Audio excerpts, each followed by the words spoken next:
Hi sir, ఈరోజు దూలపల్లిలోని రెండో వెహికల్కి ఎస్ఎస్ పంచర్ ఆయిల్ అనేది వేయడం జరుగుతుంది. ఈ వెహికల్ వచ్చేసి సార్ వాళ్ళు ఎంతో దూరం నుంచి వచ్చారు. ఈ వెహికల్కి 4 టైర్స్కు సీల్ చేయడం జరుగుతుంది.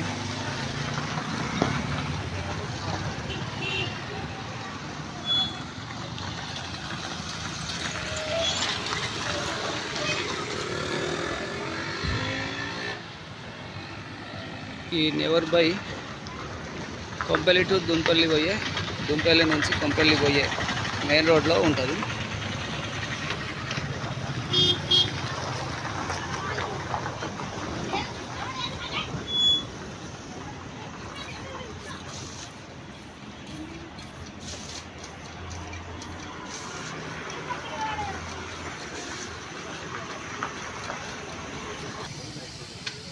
ఇప్పుడు సెకండ్ టైర్ ఫిల్లింగ్ చేయడం జరుగుతుంది.